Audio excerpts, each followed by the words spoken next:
దరిద్రుడు వాడు రాక్షస గడిలో పుట్టింది కాకుండా ఇంకో దద్దమ్మ నా కొడుకుని కూడా రాక్షస గడిలోనే కన్నాడు. వాడికి తా కొమ్మిస్తే తూ అంటావు రాదు వాడికి. వాడు ప్రెస్ మీట్లు పెట్టడం ఏంది మనకి కర్మ నాకు అర్థం కాదు. ఆంధ్రదేశాన్ని పెట్టిన కర్మ ఏందో నాకు అర్థం కావట్లేదు. నిజంగా ఇందా గజ్జల బ్రహ్మారెడ్డి గారు ఒక మాట అన్నాడు, నా కొడుకును కొట్టకుండా మనం వదలటం. నర్సరావుపేట వాళ్ళు ప్రతి తమ్ముడు వైఎస్ఆర్ పార్టీలో ఉన్న ప్రతి కార్యకర్త చేసిన తప్పు అని నేను ఒప్పుకుంటున్నాను.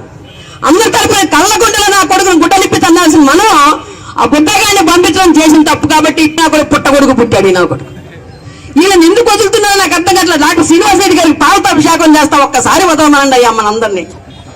ఆయన ఒత్తి ఒత్తి ఒత్తి ఒత్తి గులాబ్ జామున్ వచ్చినట్టు మనం ఒత్తుతున్నాడే కానీ పోండ్రా కొట్టండ్రా నా కొడుకులని ఒక మాట అంటల్లా.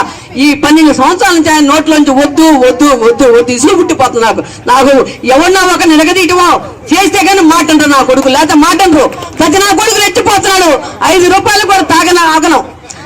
10 రూపాయలకి నా కొడుకులు బాటిల్ లాగే నా కొడుకు కూడా 5 రూపాయల బాటిల్ లాగా నా కొడుకులు కాలంలో ఎగరేస్తున్నారు. బయటకు వచ్చిన కొడకలారా మీకు ఇష్టమైన సుచరితాన్ని ఇష్టం వచ్చని మాట్లాడేదలే.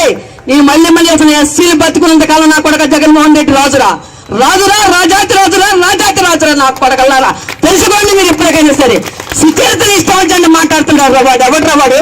ఆ పిల్ల ఎడంగాలు కోటికి పనిచేయడం తన భర్త ఐఏఎస్ ఆఫీసర్లా. జగన్మోహన్ రెడ్డి గారు పార్టీ పెట్టినప్పటి నుంచి కాంగ్రెస్ పార్టీ మరి సినిమా ఆయన తండ్రి చనిపోయినప్పటి నుంచి కూడా వెన్నంటూ కాస్తూ తమ్ముడులాగా పైడి చెంగు చాటం తమ్ముడు దాచుకుంటూ బ్రతికింది ఆమె. అలాంటి తల్లిని పట్టుకుని ఇష్టం వచ్చింది మాట్లాడితే ఇట్టాఫర్ నా కొడుకులు. దయచేసి చెప్తాను, తెలియజేసిన తమ్ముళ్ళారా ఆ నా కొడుకును వదిలేయండి, వచ్చేయండి మన వైఎస్ఆర్ పార్టీలోకి. నీతి కలిగిన రాజు ఎదుర్కొందాం. మన పార్టీ ఇక్కడ నర్సరావుపేటలో పెట్టాబేడ సర్దుకుని పోయాడు నా కొడుకు. వాడి గురించి చెప్పనివ్వాలి 2 నిమిషాలు. వాడు సత్యని వెళ్ళిపోయాడు. ఎందుకు పోయాడు? సత్యన గురించి మాట్లాడుతున్నారు. బతికి నా కొడుకు ఏడాడా?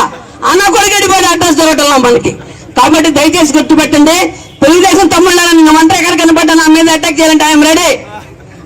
వాళ్ళు వస్తే ఎప్పటికి రండి నా కొడుకులారా. నాకు 1000 కోట్లకు దండలు పడతాయి. గుర్తుపెట్టుకోండి, గమనించుకొని దయచేసి చెప్తున్నాను. తెలుగుదేశం తమ్ముళ్ళకి వద్దు, కంపు జరిగింది ఆ పార్టీ ఇటు వచ్చేసేయండి అందరూ.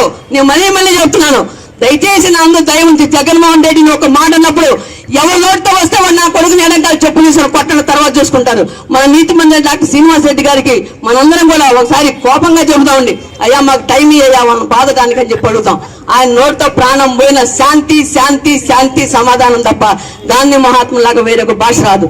దయచేసి నేను తెలుగుదేశం తమ్ముడు చెప్తున్నాను, మీ పార్టీ కంపు కొట్టింది, కోడిగుడ్డులాగా మునిగిపోయింది. దయచేసి వైఎస్ఆర్ పార్టీకి రావాల్సింది అక్క పిలిపిస్తుంది.